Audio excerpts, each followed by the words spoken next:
Bonjour tout le monde, bienvenue à un nouveau podcast de HDM Bike. Je suis Jason de Hockit.ca, votre communauté de sport sur deux roues, en compagnie de Julien Dosti de DM Bike. Comment ça va, Julien? Hey, ça va très bien, Jason, aujourd'hui, en cette belle journée un peu froide, Ouais, mais un petit peu. toujours agréable quand même de rouler là, présentement dans les sentiers. Là. Faut juste faire attention de ne pas les massacrer non plus. Ouais, mais là, c'est pas mal gelé, je te dirais, fait que c'est quand même pas si pire. En tout cas, du moins ici, il n'y a plus Ouais, trop de ouais. risques de briser. Ouais, dans ton coin à toi, peut-être. Aujourd'hui, on avait décidé de parler de suspension. Écoute, c'est un élément qui semble simple, mais qui est tellement complexe, que ce soit les fourches ou que ce soit l'amortisseur arrière. Il y a beaucoup plus d'éléments que ce qu'on peut imaginer qui vont affecter la performance de notre suspension. Donc, Effectivement. en fait, il faut l'entretenir de temps en temps. Donc, les questions qu'on va aborder aujourd'hui vont être pourquoi on le fait, à quelle fréquence on le fait, et puis quels sont les types d'entretien qu'on peut faire. Donc, j'irai avec la première question.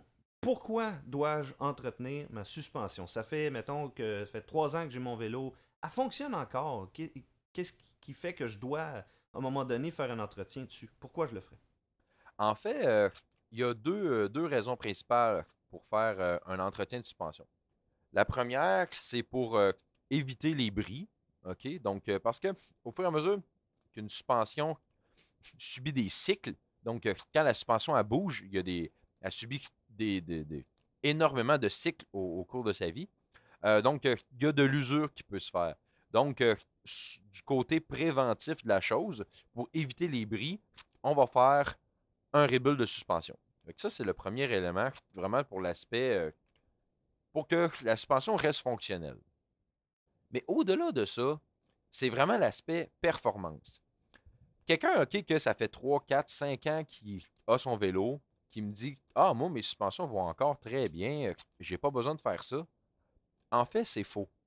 Les suspensions ne vont plus aussi bien qu'elles allaient. C'est juste que la personne s'est comme habituée à la dégradation de ses suspensions. Et assurément, cette personne-là, la journée qu'elle va faire un vrai bon rebuild de ses suspensions, va rembarquer sur son vélo et faire waouh, mais ma suspension, elle va donc bien bien. Parce que justement, il y avait une altération qui s'était faite à travers le temps et on s'était comme un peu habitué parce que, tu sais, les suspensions, là, ils vont pas moins bien du jour au lendemain. Là. C'est très, très, très progressif tout ça. Donc, c'est ce qui fait en sorte qu'on ne se rend pas trop compte à travers la saison que nos suspensions vont moins bien.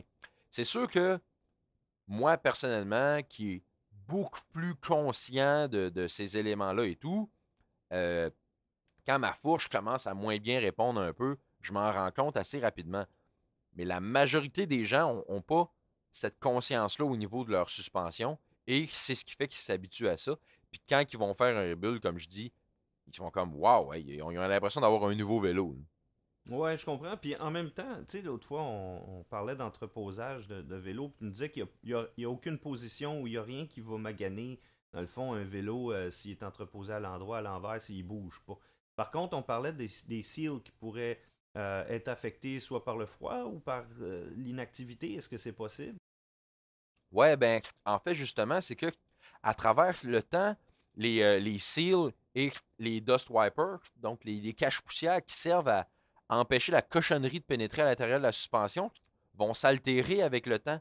Donc, plus que vous attendez avant de faire l'entretien de vos suspensions, plus que vous permettez à des éléments extérieurs de pénétrer à l'intérieur du sable, de la boue, de la poussière, etc., et ils viennent vraiment à l'intérieur, ils viennent justement altérer la performance. C'est pour ça que même si quelqu'un ne fait pas énormément de sorties par année, ben c'est quand même important de faire l'entretien des suspensions parce que au bout de quelques années, il y a beaucoup de cochonneries qui ont pénétré à l'intérieur des suspensions. Donc, on doit quand même faire un entretien. Ok, puis c'est quoi qui s'use en premier, hein? Ben, en fait, si on se fie à ce que les compagnies nous mentionnent, on va, on va commencer vraiment à parler de la fourche, puis on va parler du choc, de l'amortisseur par après. Donc, au Parfait. niveau de la fourche, euh, à toutes les 50 heures, on recommande de faire ce qu'on appelle un service de lower. Le lower, en fait, qu'on appelle le fourreau, donc c'est la partie sur laquelle la roue va se fixer, qui est comme la Ouais, partie noire avec l'arche, ouais. généralement noire, là. Mhm. Donc, le lower, quand on fait un service de lower, c'est que à l'intérieur du lower, on a une huile qui est généralement de la grade 20 qui sert uniquement à la lubrification des pièces.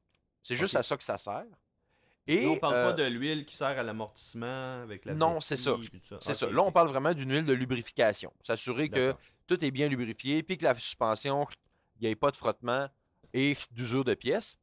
Et sur le lower, on va avoir un seal et un dust wiper. Le Mhm. seal, lui, il sert à la lubrification du stanchion. Donc, le stanchion, c'est la partie noire anodisée ou Kashima là, qui pénètre à l'intérieur de la suspension. Ouais. Donc, cette partie-là, pour qu'elle glisse bien, il doit y avoir un seal qui est gorgé d'huile pour que justement ça puisse bien glisser. Donc, ce seal-là, à travers le temps, il finit par s'altérer là, à force de frotter là, sur le coating, là, sur l'anodisation. Ouais. Et on a aussi un dust wiper par-dessus. Donc, le dust wiper, lui, ça le dit en anglais, donc c'est un cache-poussière. Donc, il empêche la boue, la terre, le sable de pénétrer à l'intérieur. Donc, c'est la partie là, qui est complètement collée sur le stanchion, là, qui est collée tout autour, qui fait en Ouais. sorte là, qu'il vient frotter dessus pour empêcher la cochonnerie de pénétrer. Donc, OK. quand on fait un service de lower à toutes les 50 heures environ, on va changer l'huile de lubrification et Mhm. on va changer les seals et les dust wipers pour s'assurer justement qu'il y ait toujours une bonne lubrification et qu'il n'y ait pas de cochonnerie qui entre à l'intérieur. Et quand Mhm. on attend vraiment longtemps, là, on remarque que l'huile de lubrification devient une espèce de pâte parce qu'elle se mélange avec toute la cochonnerie qui pénètre à l'intérieur. Et vous pourriez rester surpris de l'état dans lequel cette huile-là peut être quand on ouvre la suspension. Là. Des fois, c'est assez hallucinant là, de voir ça. Mais tu vois, je parlais avec Simon Forêt de Forêt Suspension hier, justement, puis il me disait que, en fait, une suspension qui bouge pas beaucoup va user vraiment proche des seals à ce moment-là parce que la lubrification se fait pas aussi bien. Puis qu'à ce moment-là, ça risque d'user encore plus, d'où l'importance de faire aussi l'entretien, même si on n'est pas vraiment hardcore avec notre suspension. Le fait qu'une suspension bouge beaucoup, aide aussi à sa durabilité. Puis les petits impacts multipliés vont aussi causer une usure prématurée à un certain endroit sur le stanchion. Donc, c'est-à-dire que même si on pense que notre vélo, on ne l'utilise pas vraiment à pleine efficacité ou sa pleine performance, ben, on l'use moins. Mais en réalité, c'est faux. Si dans les Dust Shield puis Les dust wipers. les Dust Wiper puis tout ça, c'est sûr que ça use à ce moment-là les stanchions aussi. Là. Oui, oui, exactement. C'est en plein ça. Et souvent, on néglige un peu le fait que ces éléments-là sèchent avec le temps. Ouais. Donc, font moins bien leur travail. Donc, ça fait en sorte que au bout de quelques temps, quand on sort notre vélo, qui a resté immobile pendant très Ouais. longtemps, ou qu'à peu d'utilisation, ben, ça fait en sorte que, comme tu l'as mentionné, il y a moins de Mhm. lubrification. Et à ce moment-là, on use encore plus prématurément là, les éléments qui constituent la suspension. Fait qu'au final, on n'est pas plus avantagé par rapport à ça. Là. L'entretien est quand même Ouais, c'est nécessaire. ça, exactement. Donc, faut pas négliger ça parce qu'on pense qu'on n'est pas assez hard avec notre vélo. Là. Non, c'est Euh, ça exactement. Par rapport à la fourche en particulier, là, comme tu disais tantôt, on reviendra avec le choc après. Dans le fond, qu'est-ce qui doit être fait en premier là? Tu parlais du dust, des petites éponges là, pour absorber la cochonnerie et des wipers.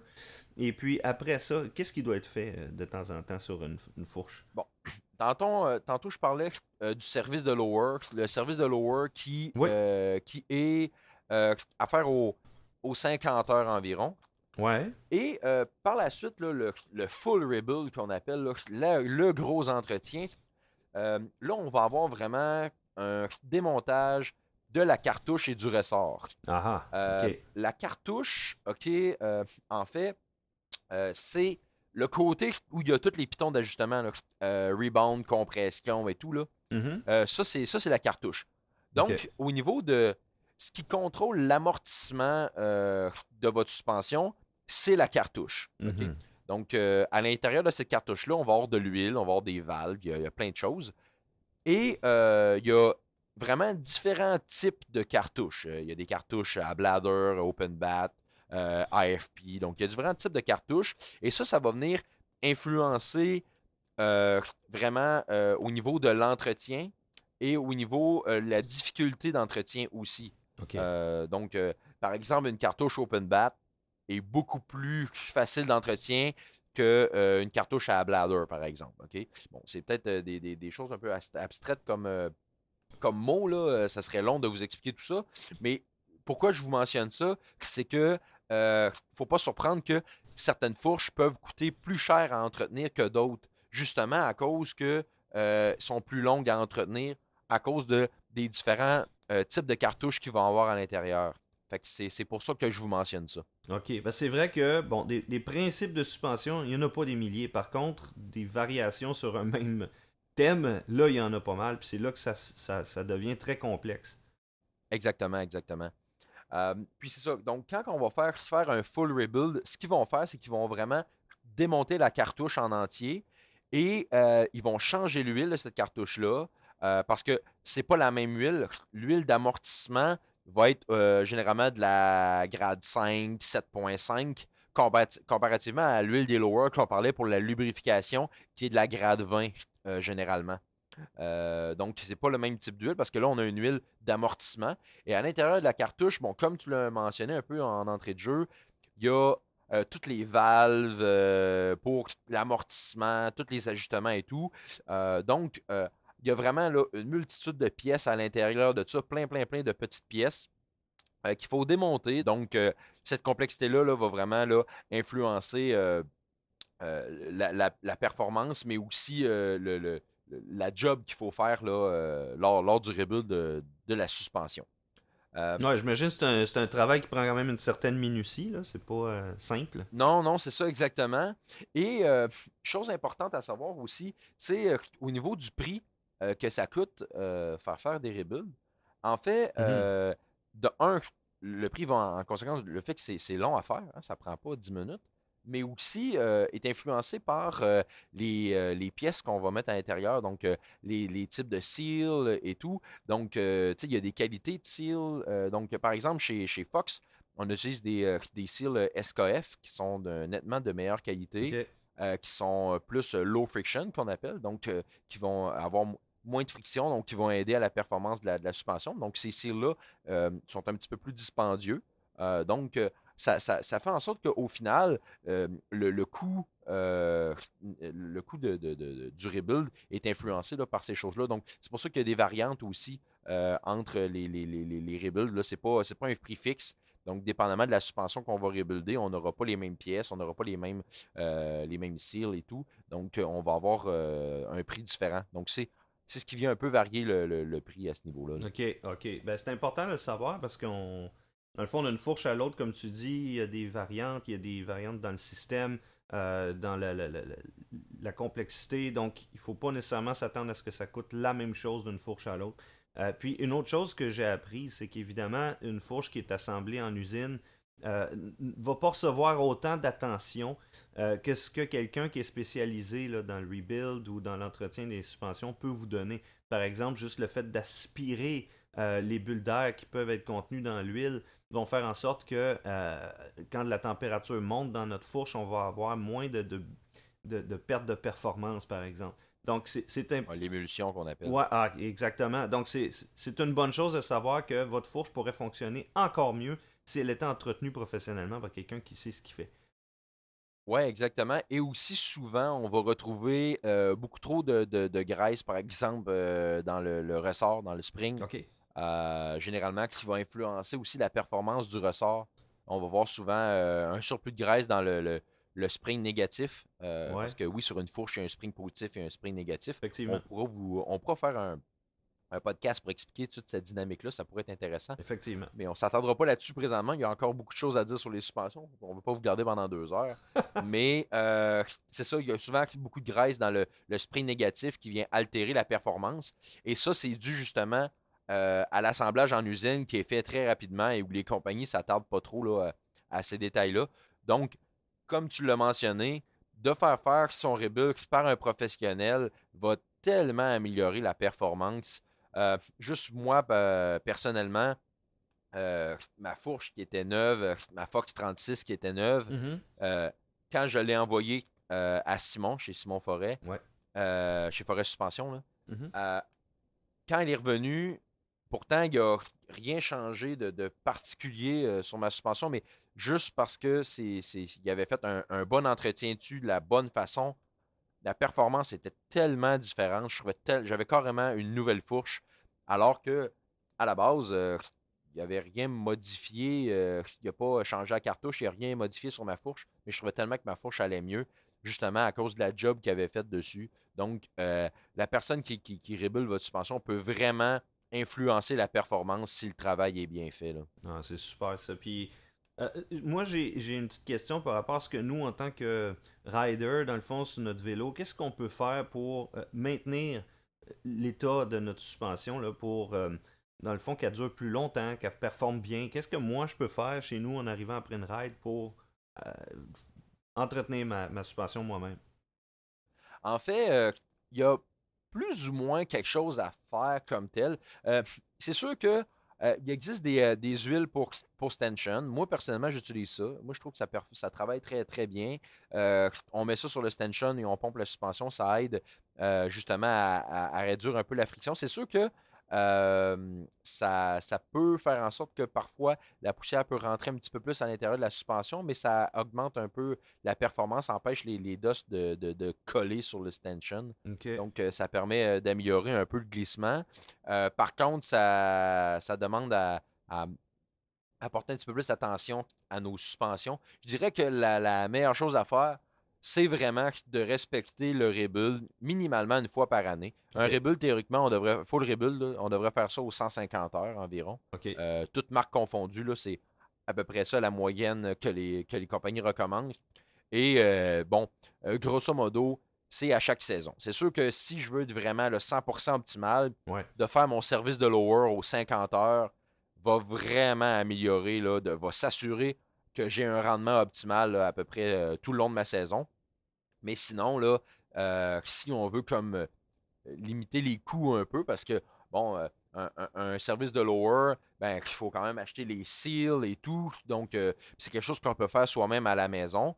Mais, tu sais, un service de lower va nous en coûter peut-être un 60 à 80 dollars, même si on le fait soi-même à la maison. Mhm. Donc, si on regarde le temps qu'on va rouler dans une été, on peut faire plusieurs services de lower. Donc, si on veut réduire les coûts un peu, de faire vraiment un full rebuild à la fin de l'année, dans un full rebuild, ça inclut aussi un service de lower. Donc, automatiquement, là, les deux se font. OK. Par contre, de faire un full rebuild à la maison, qui c'est pas toujours évident, ça prend des outils spécialisés, des fois ça prend de l'équipement spécialisé aussi. Donc, c'est pas toujours aussi simple que ça paraît là, de le faire soi-même. Je dis pas que c'est Mhm. pas faisable. Par contre, vous mettez quand même à risque de bris ou d'obtenir une performance qui est peut-être pas optimale par rapport à ce que vous pourriez avoir si vous faites affaire avec un professionnel. OK, OK, parfait. Puis là, on parlait de suspension avant. Si on parle du choc en arrière de l'amortisseur, Ouais. quels sont, est-ce que c'est un peu le même principe? Est-ce qu'il y a un ou plusieurs sortes d'entretiens qu'on fait dessus? Ouais, donc sur le Chuck, on va avoir ce qu'on appelle le service de AirCan, le AirCan Services, qui, sur le même principe que le Lower. Donc, la AirCan, en fait, c'est la partie que, quand vous mettez des tokens dans votre suspension, c'est la partie qu'on dévisse, là, l'espèce de canne sur le dessus là, qu'on dévisse. Donc, il y a des seals et des dust wipers là-dedans aussi. OK. Donc, ça va être de l'échanger justement pour conserver encore sur le même principe, un rendement optimal et tout par rapport au glissement du stanchion qu'on a sur le chuck. Donc, c'est exactement, bon, je répéterai pas les mêmes choses, là. Ouais, ouais. C'est Mais, exactement le même principe. OK. Donc, sur le chuck, on a exactement la même chose. Le Air Can Service coûte un petit peu moins cher à faire. OK. Faisable à la maison aussi. C'est quand même assez simple, là, assez simple à réaliser soi-même. Coûte un petit peu moins cher. Mais ça aussi, c'est à faire environ aux 50 heures. Et comme la suspension avant, comme la fourche, on va avoir le service 150 heures sur le choc. Encore là, le choc, même principe, on a différents types de choc, bladder, AFP, etc. Donc, qui vont vraiment influencer là, au niveau de la performance du choc et de la manière qu'on a besoin de rebuilder. Et encore là, on a besoin d'équipements spéciaux pour, comme tu l'as mentionné tantôt, retirer l'air. Donc, on appelle Mhm. le vacuum. Ça prend une machine à vacuum pour retirer l'air. Donc, il y a vraiment là, plusieurs éléments, plusieurs étapes là, qu'on ne peut pas nécessairement faire à la maison. Et contrairement à la fourche, euh, sur le choc, on va avoir une charge d'azote bien souvent derrière le AFP. Donc, cette charge d'azote-là, ben, à moins que vous soyez équipé à la maison en bonbonne d'azote et tout, ce que je doute fortement, ben, vous ne pourrez pas le réaliser à la maison. OK. Donc, ça aussi va influencer la performance de votre suspension. Donc, tu sais, ça vous démontre vraiment là, que un professionnel a des équipements au même titre que quand vous amenez votre voiture au garage. Si vous voulez faire vos entretiens de voiture vous-même, si vous avez besoin de vous équiper de vraiment beaucoup d'outils, Mhm. ben, les suspensions, c'est à peu près pareil. Si vous voulez faire l'entretien de vos suspensions vous-même, vous allez devoir vraiment beaucoup vous équiper. Et souvent, le ratio coût d'équipement versus ce qu'on paye pour faire nos suspensions est souvent, c'est beaucoup plus rentable de le faire faire là, que de le faire soi-même. Et en plus que vous avez quelqu'un qui est spécialisé là-dedans, donc automatiquement, vous allez avoir une meilleure performance, là. Alors ça, c'est sûr et certain. Il y a des choses qu'on peut faire soi-même, mais à un moment donné, effectivement, si on manque d'outils, si on n'a pas le temps de le faire, si on n'a pas les connaissances, on finit par peut-être même endommager notre équipement. Donc, c'est pour certaines choses, ça vaut vraiment la peine d'aller voir un spécialiste, là, quelqu'un qui va avoir, dans le fond, les connaissances puis l'expérience pour faire le job efficacement, beaucoup plus rapidement. Donc, pour résumer un petit peu notre podcast d'aujourd'hui, quels seraient les points principaux là, rapidement que tu amènerais là, pour l'entretien de la suspension? Donc, entretien des suspensions en général. Donc, on a le service 50 heures si on veut être vraiment optimal, ça coche tout le temps sur nos suspensions. OK? Sinon, rebuild à chaque année, minimalement, si on roule là, moindrement un peu là, dans l'été, c'est un full service pour le choc et la fourche. Ça, on fait ça à chaque année. C'est... Des fois, certaines personnes, je suis conscient, moins d'argent, veulent réduire les coûts d'entretien un peu. Ouais. J'ouvre une petite parenthèse par rapport à ça parce que je suis quand même conscient que le vélo de montagne est un sport qui est assez coûteux. Mhm. Donc, minimalement, on fait un service Aircan sur le choc et un service de lower. Et l'année suivante, on fait un full rebuild. C'est sûr que dépendamment de l'utilisation qu'on en fait, dépendamment combien de fois qu'on ride, comme je disais tantôt, C'est ça. tu sais, un 50 heures ne sera pas nécessairement le même pour moi que pour toi. Donc, l'utilisation qu'on en fait varie. Par contre, à un moment donné, il faut penser à le faire. Il faut calculer un peu là, le temps qu'on C'est a ça. passé sur notre vélo. Là. Fait que c'est pour ça que je recommande de ne pas dépasser plus que 2 ans avant de faire un full rebuild. OK. Et idéalement, entre les deux, d'avoir au moins fait faire un service 50 heures, donc un service de lower et un service de aircan, pour au moins s'assurer que la lubrification de nos suspensions est optimale pour ne pas créer d'usure prématurée. Donc ça, c'est pour quelqu'un qui veut vraiment essayer de limiter les coûts, parce que Ouais. bon, je suis quand même conscient à ce niveau-là. Ouais, ouais. Mais sinon, si on veut vraiment garder ça optimal, c'est à chaque année. Il n'y a pas de passe-droit par rapport à ça. C'est vraiment, je dirais même, là, c'est pas mal un des entretiens les plus primordiaux là, à faire là, sur un vélo là, si vous voulez avoir un rendement qui est intéressant. Ben, on aime nos machines, on aime rider nos machines, on aime quand elles vont bien, mais c'est important de faire les entretiens dessus. La suspension est un élément extrêmement important du roulement de notre vélo, que ce soit le confort, la performance. Donc, c'est important de le faire. Et puis écoute, merci Julien, je pense qu'on a bien couvert le sujet. Si jamais vous avez des questions, vous pouvez nous écrire, vous pouvez nous contacter sur Facebook. On va se faire un plaisir de vous aider. On se revoit bientôt pour un prochain podcast de HDM Bike. Merci Julien, à la prochaine. Hey, salut Jason, à la prochaine tout le monde.